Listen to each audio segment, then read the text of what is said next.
Hablemos del tema llamado hablar en lenguas. Hoy en día muchas personas afirman que uno debe hablar en lenguas o tener la habilidad de hablar en lenguas o esa experiencia como una prueba del bautismo en el Espíritu Santo. Y evidentemente lo más importante en la vida de un humano o de una persona es ser bautizado por el Espíritu Santo. Es más, nuestra salvación depende de ello. Pero, ¿qué significa ser bautizado por el Espíritu Santo? Este es un tema muy importante. Y recordemos que el Espíritu Santo es el espíritu del amor, de paciencia y de tolerancia. Y ser salvo significa tener el Espíritu Santo dentro de uno, morando dentro de nosotros, ya que el Espíritu Santo es la vida de Dios. Y recordemos lo que Jesucristo dijo en Juan capítulo 3, versos 6 al 7.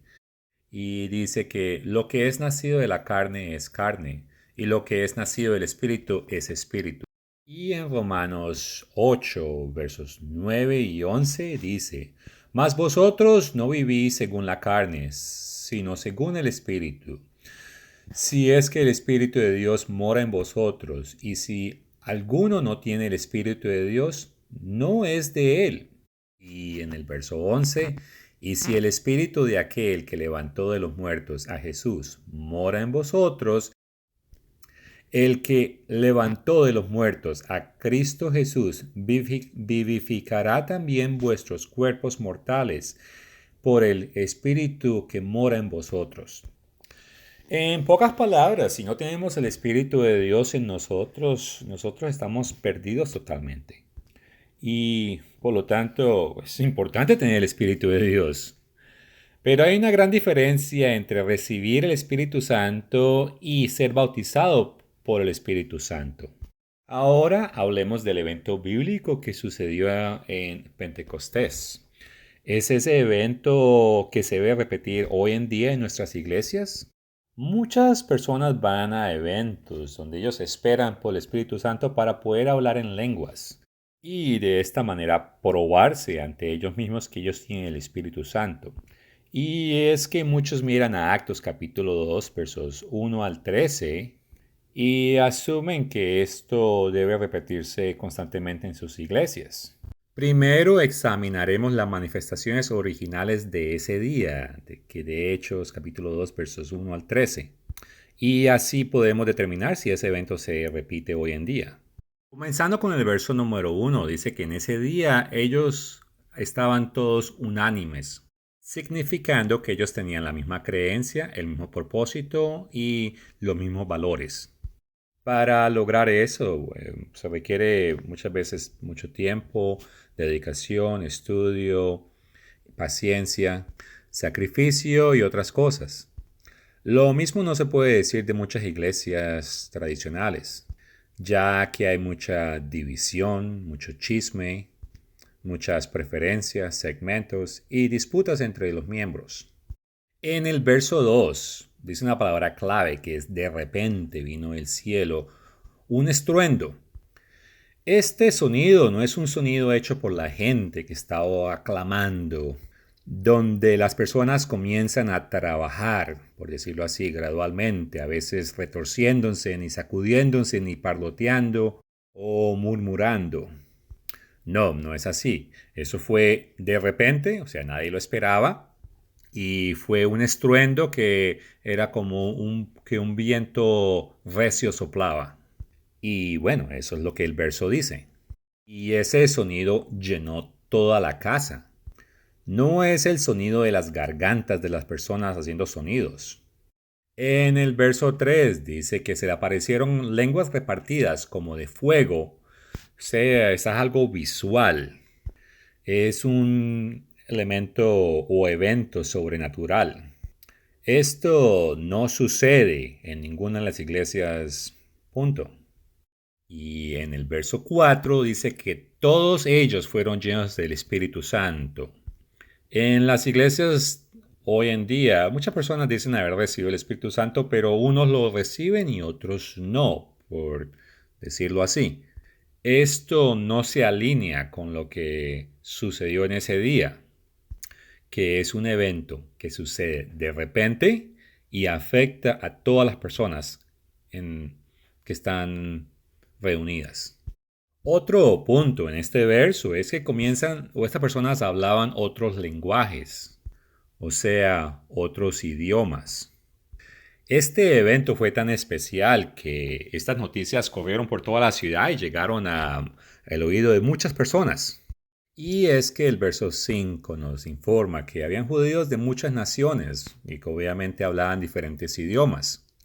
Y en el verso 6 vemos que esa multitud de judíos que estaban visitando, porque lo hayan hecho para celebrar la fiesta de Pentecostés, que bueno, eso es lo que los judíos hacen.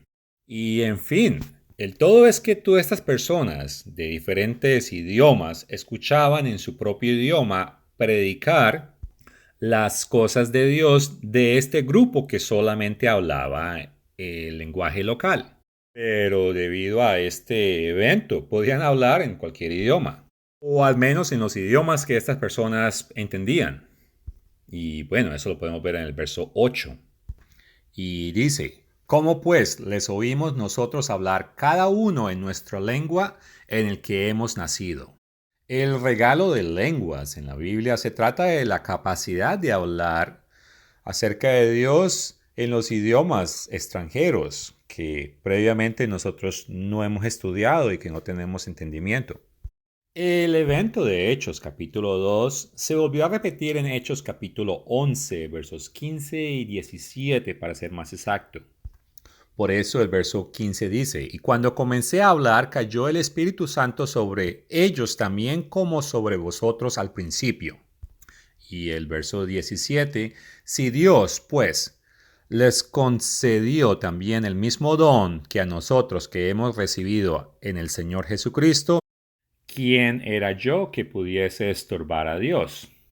Claro, hay que aclarar que no está registrado que Pedro haya dicho que fue de repente y del cielo y que hubo sonidos de tormenta como viento, o que apareció algo encima de las cabezas o sobre las cabezas de esas personas, o que los hombres de diferentes idiomas entendieron cada uno de ellos en su propio idioma. Y también está el evento que sucedió en Hechos capítulo 19, verso 6 y que dice, habiéndoles impuesto Pablo las manos, vino sobre ellos el Espíritu Santo y hablaron en lenguas y profetizaban. Noten que en todos estos eventos el Espíritu de Dios es dado a estas personas. Y aunque para recibir el Espíritu de Dios hay que cumplir ciertos requisitos, no tiene nada que ver con pedir que nos envíe el Espíritu Santo. Si algo Dios no lo quiere dar y el que pidió para que nos diera el Espíritu Santo fue Jesucristo. Pero bueno, entonces, ¿qué fue lo que sucedió el día de Pentecostés? Ese fue el cumplimiento de la profecía de Joel 2, capítulo 2, versículos 28 al 29. Y Pedro explica esto claramente en los versículos 16 al 21 de Hechos capítulo 2. Y recordemos que de acuerdo a Lucas 11:13, el Padre está dispuesto a darnos ese regalo del Espíritu Santo. Y lo único que tenemos que hacer es responder al llamado del Señor, así como nos lo dice en Revelación capítulo 3, verso 20. Pero, ¿qué es lo que debemos hacer? Bueno, el verso 19 de Revelación capítulo 3 nos dice que debemos arrepentirnos.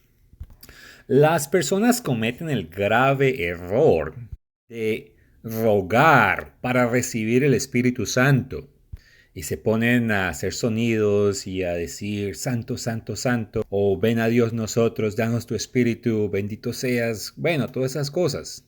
Entra en nuestros corazones, llénanos de tu Espíritu Santo.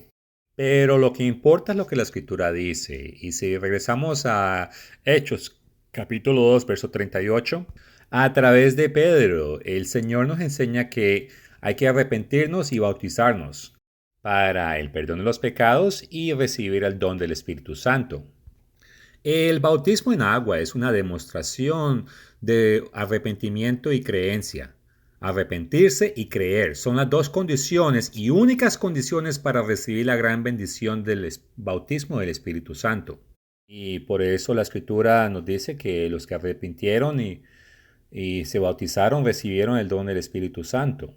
Y es que para recibir el don del Espíritu Santo uno tiene que llegar a ese momento de humillación propia, una rendición total e incondicional o una disposición total a renunciar a todo por Cristo, donde uno conscientemente escoge el camino de Dios y sale totalmente de los caminos y costumbres y creencias del mundo.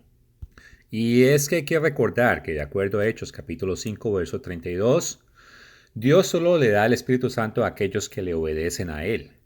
Sí se necesita oración, pero es el tipo de oración correcta.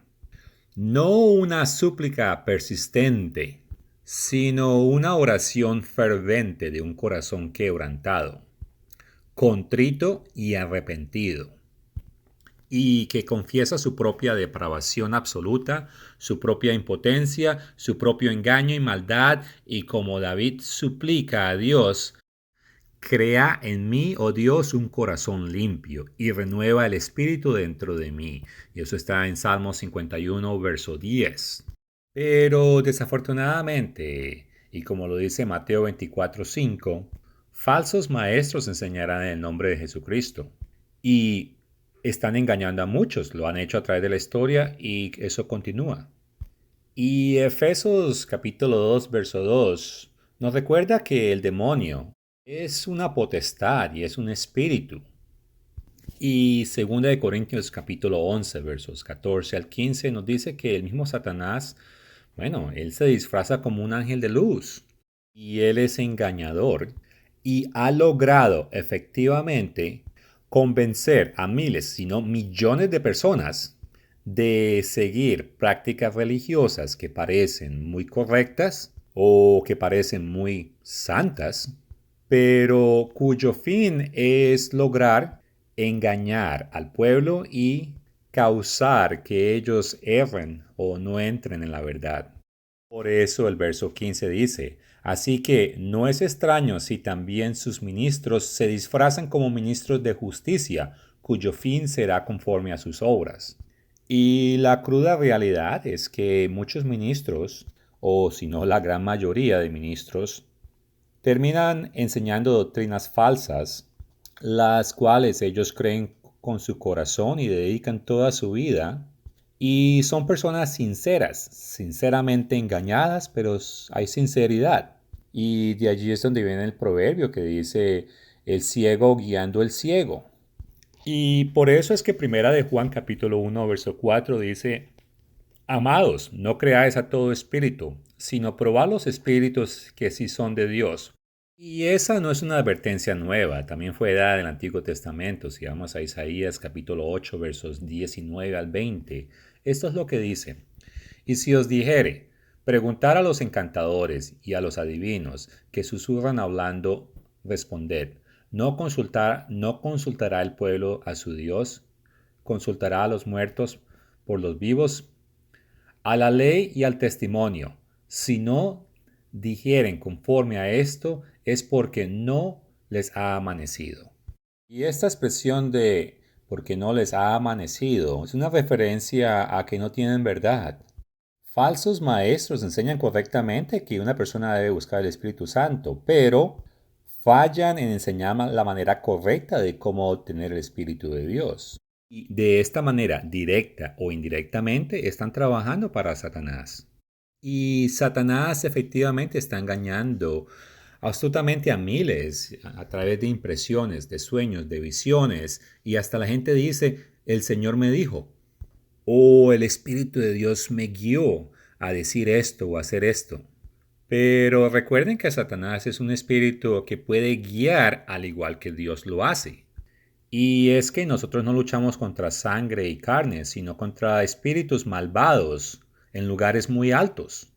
Por eso es que debemos vestirnos de toda la armadura de Dios, como lo dice en Efesios capítulo 6, versos 10 al 18. Y esa armadura incluye el escudo de la fe y la espada de la palabra de Dios. Y hay que recordar que todo espíritu no es el Espíritu Santo. Ahora, hay personas que dicen que hay que esperar por el Espíritu Santo, así como los apóstoles esperaron por el Espíritu Santo. Y citan Lucas 24:49, que dice, He aquí, yo enviaré la promesa de mi Padre sobre vosotros, pero quedaos vosotros en la ciudad de Jerusalén hasta que seáis investidos por el poder desde lo alto.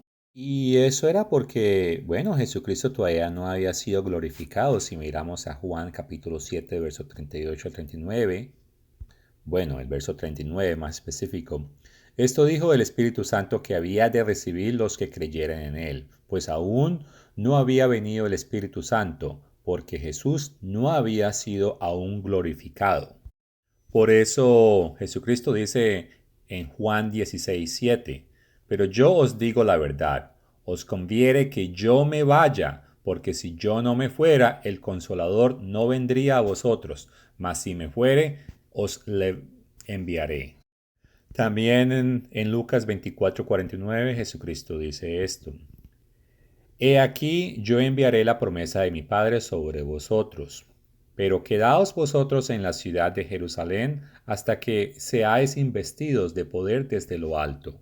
Y efectivamente los apóstoles esperaron en Jerusalén y en el día de Pentecostés ellos recibieron ese espíritu.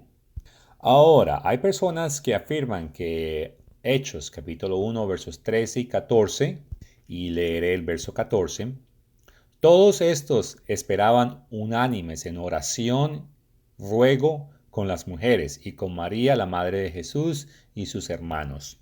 Y la afirmación o conclusión que muchos dicen es que estas personas estaban rogando y suplicando a Dios hasta que finalmente se les dio el Espíritu Santo. Y que por lo tanto nosotros hoy en día debemos hacer la misma cosa. Y el decir es que los discípulos oraron para que se lograra el Pentecostés.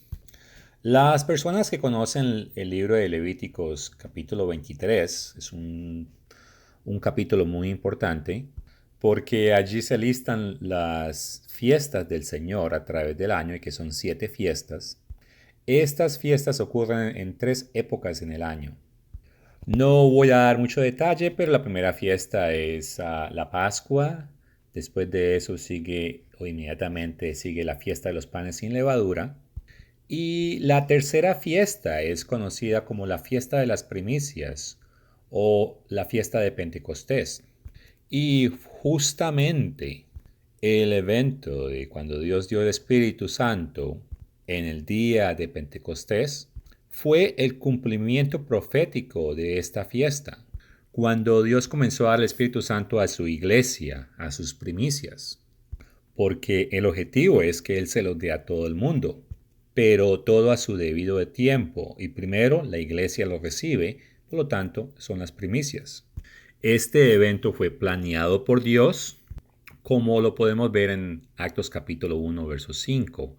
Porque Juan ciertamente bautizó con agua, mas vosotros seréis bautizados con el Espíritu Santo dentro de no muchos días. Entonces, en Lucas 24:49, Jesucristo dijo que ellos tienen que esperar en Jerusalén hasta que recibieran el poder. Y bueno, en Actos capítulo 1, verso 4, él les recordó otra vez eso cuando él estaba hablando con ellos, una vez que él fue resucitado, o después de haber sido resucitado. Y estando juntos les mandó que no se fueran de Jerusalén, sino que esperaran la promesa del Padre. Es muy ignorante decir que fue que los apóstoles oraron y oraron hasta que recibieron el Espíritu Santo, que ellos causaron ese evento. Echemos un vistazo a Hechos capítulo 1 versos 13 y 14. El verso 14 en particular. Todos estos preservaban unánimemente en oración, ruego y con las mujeres y con María la Madre de Jesús y sus hermanos. ¿Estaban ellos en oración, en ruego, pidiendo por el Espíritu Santo? Sabemos que estas personas estaban en esa ciudad esperando y tenían fe completa que Dios cumpliría su promesa. Sabemos que varios días pasaron y cuando llegó el día de Pentecostés, Recuerden que Pentecostés es un día en especial, no una experiencia. En ese día, de repente, o sea, algo que ellos no esperaban en el momento, vino ese estruendo como un viento recio que soplaba y ellos fueron llenos del Espíritu Santo. Ahora, miremos a las otras experiencias que son registradas y que fueron posteriores al día de Pentecostés, donde se recibió el Espíritu Santo. Una de estas experiencias se consigue en Hechos capítulo 8, versículos 12 al 15. El verso 12. Cuando creyeron a Felipe que anunciaba el Evangelio del reino de Dios en el nombre de Jesucristo, se bautizaron hombres y mujeres. Y cuando Pedro y Juan llegaron a Samaria desde Jerusalén y oraron por esta gente, ellos recibieron el Espíritu Santo. Y el verso 16 nos recuerda que ninguno de ellos había recibido el Espíritu Santo, pero el evento del verso 17, entonces le imponían las manos y recibían el Espíritu Santo. En estos versos no hay ninguna evidencia de que ellos estaban en reunión y estaban esperando. No se menciona que hablaron en lenguas, pero la fórmula fue sencillamente: el pueblo creyó, se bautizó, los apóstoles oraron por ellos, les impusieron las manos y recibieron el Espíritu Santo. En el capítulo 10 de Hechos encontramos la experiencia de la familia de Cornelio, los que estaban con Cornelio. Y el verso 44 dice: mientras aún hablaba Pedro estas palabras, el Espíritu Santo cayó sobre todos los que oían el discurso. Y es que efectivamente el Espíritu Santo había sido entregado el año 31 después de Cristo en el día de Pentecostés. Y la familia de Cornelio o los que estaban con él no tenían que rogar, ni suplicar, ni agonizar para recibir este Espíritu Santo. Ellos solamente se habían rendido total e incondicionalmente. Cuando el apóstol Pedro comenzó a predicarles, ellos no discutieron ni trataron de refutar las palabras de Dios. Ellos solamente lo aceptaron. Y como tenían sus corazones listos y sometidos, ellos fácilmente recibieron ese espíritu. Y tú puedes tener la misma experiencia con tal estés igualmente arrepentido, estés rendido al Señor. No tendrás que repetir muchas palabras, muchas oraciones, ni tener que esperar y, mejor dicho, tener una noche de clamor para poder recibir el Espíritu Santo. En sumadas cuentas, el verdadero arrepentimiento y la fe son las dos condiciones. Otra experiencia se registró en Hechos capítulo 19 versos 1 al 7. Y Pablo encontró unos discípulos que creían pero que no tenían el Espíritu Santo, versos 1 y 2. Noten que Pablo no les preguntó si han estado orando por mucho tiempo o que si estaban esperando por el Espíritu Santo. Él sabía que algo no estaba correcto y empezó a hacer preguntas, ya que ellos creían. Así que Pablo comenzó con la última condición, que era el bautismo de agua. Y en los versos 3 y 4 nos indica que ellos no estaban bautizados bajo el correcto bautismo, ya que el bautismo de Juan tenía que ver con la primera condición, que era el arrepentimiento. Ellos no sabían que había que ser bautizado en Cristo para poder ser redimido de los pecados. Porque aunque el arrepentimiento es bueno, no quita los pecados. Lo que quita los pecados es la sangre de Cristo a través de su bautismo. Cuando ellos oyeron esto, ellos no discutieron ni estuvieron en rebelión, sino humildemente hicieron lo que se les indicó y se bautizaron en el bautismo de Cristo. Y eso aparece en el verso 5. Y en el verso 6, lo que siguió fue que le imponieron las manos y ellos recibieron el Espíritu Santo. En pocas palabras, no hay ningún ejemplo de que hay que sentarnos y esperar por el Espíritu Santo a que venga. Así que esas reuniones donde las personas murmuran repetidamente una y otra vez y donde la gente de un momento a otro, excitadas en sus emociones, gritan y pasa, esa no es la forma correcta de que la Biblia enseña de cómo recibir el Espíritu Santo. Y es que hay que tener en cuenta, porque así como en Isaías capítulo 8, versos 19 y 20, especialmente el verso 20, indica que solo debemos poner atención a aquellos que hablen conforme al testimonio de la ley del Señor. De lo contrario, estamos invitando en nuestras vidas un espíritu que no es el Espíritu Santo. Tenemos que entender que el bautismo del Espíritu Santo es una dotación especial con poder, y es un poder especial para poder testificar de Jesús.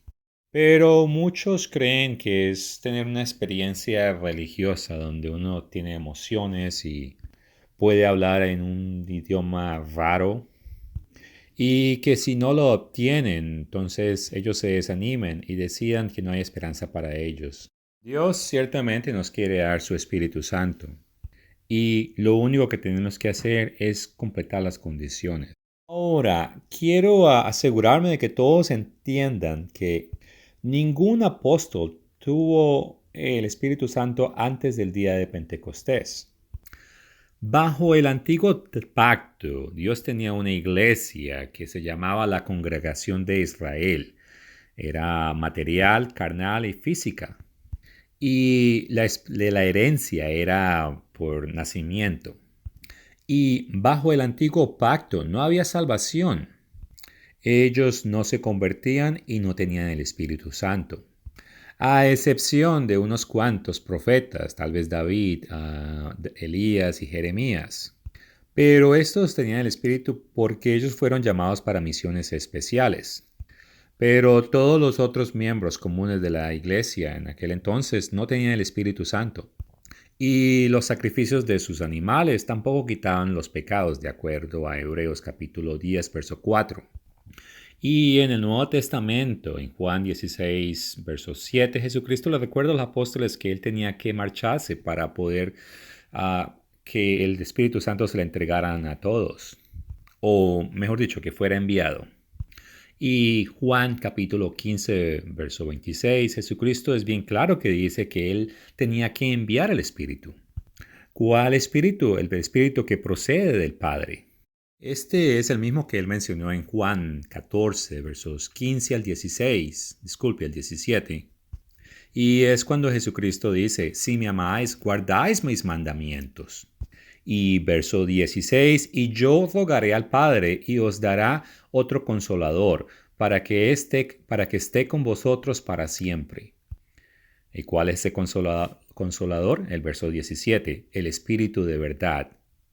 Y en este momento quiero otra vez regresar a Isaías 8, 19 y 20.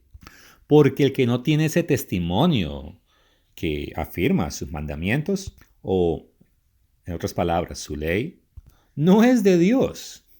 Y cualquier espíritu que ellos ofrecen no es el espíritu de verdad. Y regresando esta vez a Juan capítulo 7 versos 37 al 39, específicamente el verso 39, esto dijo del espíritu que había de recibir los que creyesen en él, pues aún no había venido el Espíritu Santo, porque Jesús no había sido aún glorificado. Y regresando a Juan 14, verso 16, encontramos que Jesús es el que oró y le pidió al Padre que nos diera el consolador a nosotros. Y el Espíritu Santo definitivamente nos hace fuertes. Por ejemplo, Pedro, él era débil. Le faltó fe para echar fuera un demonio o para caminar sobre el agua. Negó a Jesús 3 veces y se fue a pescar en lugar de atender la obra de Dios.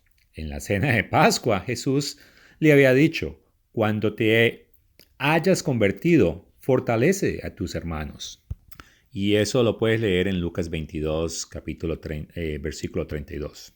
Ahora, ¿cuál es la definición bíblica del bautismo del Espíritu Santo? Vamos a leer la única escritura que habla acerca de esto y es 1 Corintios capítulo 12, verso 13 y dice, porque en un solo espíritu fuimos todos bautizados en un cuerpo, sean judíos o griegos, sean esclavos o libres, y a todos se nos dio a beber de un mismo espíritu.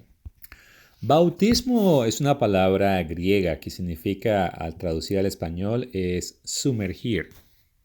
Por eso en un bautismo de agua, bueno, se sumerge la persona en el agua. Pero en el bautismo del Espíritu Santo no es una inmersión en el Espíritu Santo, porque las Escrituras nos dicen que es la entrada del Espíritu Santo en nosotros. Por eso Romanos capítulo 8, verso 9, al final dice, si alguien no tiene el Espíritu de Cristo, no es de él. Cuando el Espíritu Santo entra dentro de nosotros, nos volvemos parte del cuerpo de Cristo. Y por tanto nos volvemos la morada o la casa del Espíritu Santo. Y podemos decir que ese Espíritu nos sumerge o nos integra a la casa de Dios o a la iglesia.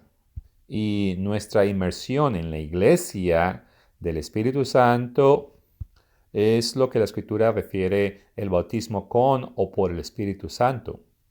No es el bautismo del Espíritu Santo, es el bautismo con o por el Espíritu Santo en la iglesia. Y de esa manera, por el Espíritu Santo, todos somos bautizados en un solo cuerpo. Así que al recibir el Espíritu Santo, somos bautizados con el Espíritu. Recibir el Espíritu y ser bautizados son uno y la misma cosa. Notemos algunos de los términos utilizados para describir este bautismo. Miremos a Hechos capítulo 2, verso 4. Y fueron todos llenos del Espíritu Santo. En Hechos 2:38 se le llama recibir el don del Espíritu Santo. En Hechos capítulo 10, verso 44 se le llama el Espíritu Santo cayó sobre todos los que oían ese discurso. En Hechos capítulo 11, versos 16 al 17, menciona que serán bautizados con el Espíritu Santo en el verso 16. Y en el verso 17 lo están comparando con el evento de la casa de Cornelios, que es que recibieron el don del Espíritu Santo. Y dice, y si Dios pues les concedió también el mismo don que a nosotros que hemos recibido en el Señor Cristo, en el Señor Jesucristo. Así que el recibir el Espíritu Santo es el bautismo con el Espíritu Santo. Entonces, ¿qué debemos concluir? Que los que nacen en la carne, de acuerdo a Juan 3:6, y que es un hombre carnal, pecador y mortal, pero se arrepiente y es bautizado como símbolo en su fe en Cristo, no recibe el Espíritu Santo como resultado de una espera y noche de oración, sino a través de la fe. Y podemos leer Gálatas capítulo 3, verso 14, para que en Cristo Jesús la bendición de Abraham alcance a los gentiles, a fin de que por la fe recibiésemos la promesa del Espíritu. Y también podemos leer a Juan capítulo 7, verso 39. Esto dijo del Espíritu que habrían de recibir los que creyeren en Él. Y estos que reciben el don del Espíritu Santo son bautizados en el Espíritu en la iglesia. O sea, se vuelven miembros de la iglesia. Y por eso dice que somos bautizados por el Espíritu en el cuerpo de Cristo. Y ese bautismo no es final, sino es el comienzo de una experiencia cristiana. Es un ser espiritual en un estado bebé que debe crecer en la gracia y el conocimiento y vivir una vida de superación. Y esa persona debe perseverar hasta el fin para ser salvo.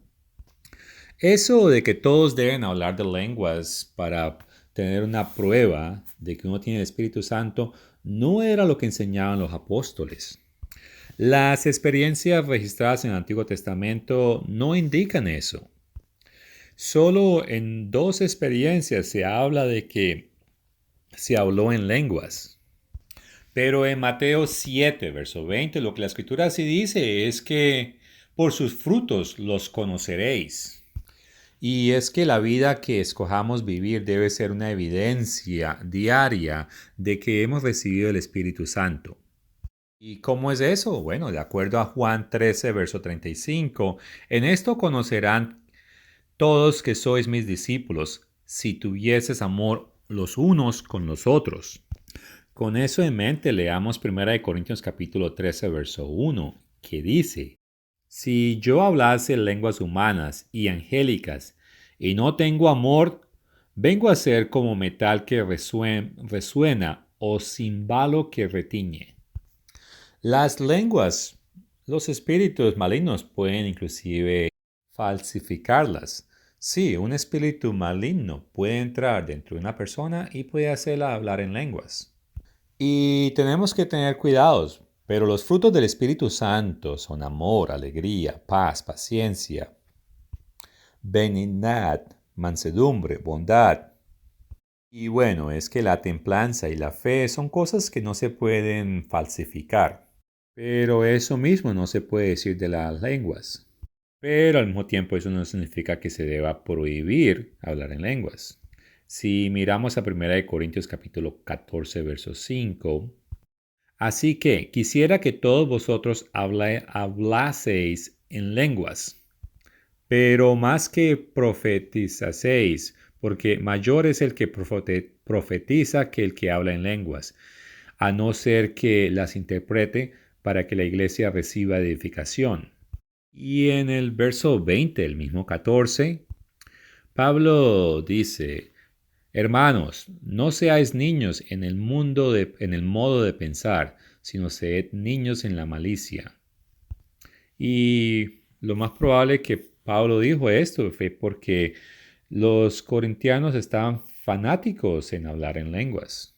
¿Qué es lo que debemos buscar? Bueno, segunda de Timoteo capítulo 1 verso 7 dice: porque no nos ha dado Dios espíritu de cobardía, sino de poder, de amor y de dominio propio. En pocas palabras, no debemos buscar lenguas, sino el poder de amor y de dominio propio. Hay que tener con la advertencia que fue dada en 1 Corintios capítulo 14, verso 4. El que habla en lengua extraña a sí mismo se edifica.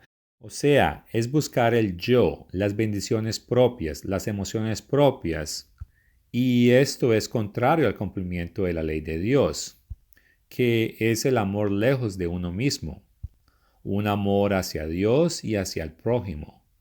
Y esos movimientos de hablar en lenguas, si algo buscan nada más es una aprobación personal, una bendición personal, el cumplir unos sentimientos sensuales o emociones que solo ellos mismos disfrutan. Bueno, en sumadas cuentas, los movimientos de hablar en lenguas no parecen entender el propósito de recibir el Espíritu Santo. Ellos consideran que los dones espirituales son como ornamentos para decorar y embellecer a la persona.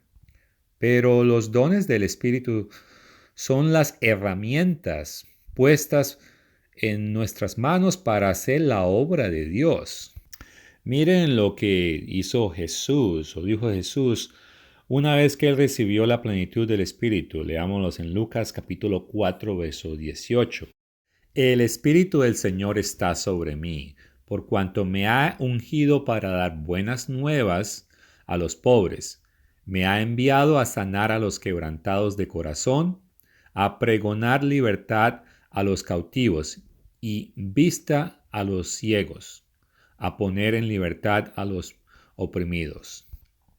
El objeto y propósito del Espíritu Santo no es de dar sentimientos y emociones que son de los sentidos de la carne y por lo tanto sensuales, no para complacer el yo, sino al contrario, para capacitar a la persona para poder crucificar al yo y para dotar con poder para vencer al pecado. ¿Y qué es pecado? Bueno, la transgresión de los mandamientos del Señor. Y podemos leer eso en 1 Juan capítulo 3, verso 4. Y bueno, hay personas que hasta se desmayan cuando reciben el Espíritu de Dios, supuestamente. Pero noten que Jesucristo nunca dijo: caeréis impotente bajo el poder del Espíritu Santo. Al contrario, el Espíritu Santo es un poder que no absorbe nuestro poder, sino que nos da poder. El Espíritu Santo es el poder y el amor y la mente sana. Y de acuerdo a 2 Timoteo capítulo 1, es el poder de amor y de dominio propio. Es también un espíritu de entendimiento, por eso dice en Juan 16:13, cuando venga el Espíritu de verdad, Él os guiará a toda verdad. Y al final dice, y os hará saber las cosas que habrán de venir. Y alternamente, 1 Corintios capítulo 2, verso 10, es un espíritu que todo lo escudriña, aún lo profundo de Dios. Y este espíritu, este tipo de poder viene con entrega, con fe, junto con oración fervente, cuando nos sometemos a Dios y a su palabra. Y buscamos más de su amor, de su fe, una mejor comprensión y un poder para ponerlo al servicio de Dios.